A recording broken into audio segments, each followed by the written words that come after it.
Update 2. That credit card she took wasn't just any card.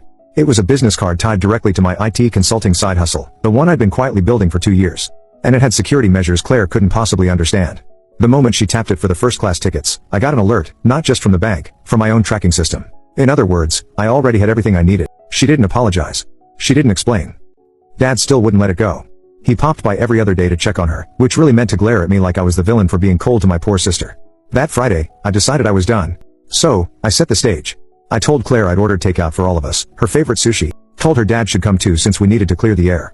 They both showed up right on time. I let them dig in for a few minutes before leaning back in my chair and saying, "So, about the $11,000 you spent on my business card?" Claire rolled her eyes so hard I thought they might fall out. "Oh my God, you're still on that.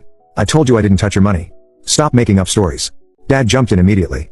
"Enough, Alex. We're not going to entertain this nonsense again." I pulled out my laptop. I'd already queued up the report from my card's tracking system. "You want me to keep going?" "No, you've been telling me to stop pretending all week, so let's get it all out in the open." I didn't just freeze the card. I filed a formal claim for unauthorized charges, which means the bank has already reversed the charges and the police have a copy of this report. Claire's face strained of color.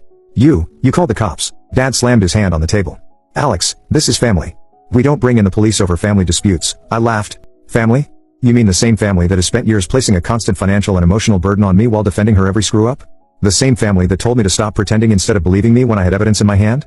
Claire's voice cracked, the fake confidence finally slipping. "I can pay you back." I leaned forward.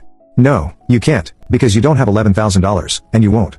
Which is why you're going to pack your bags tonight and get out of my apartment.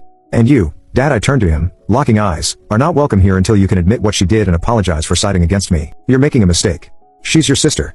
"No," I said, standing up, my voice rising for the first time. "She's a grown adult who has been allowed to rely on others instead of managing her own responsibilities because you've never made her face consequences. Well, congratulations. She's about to."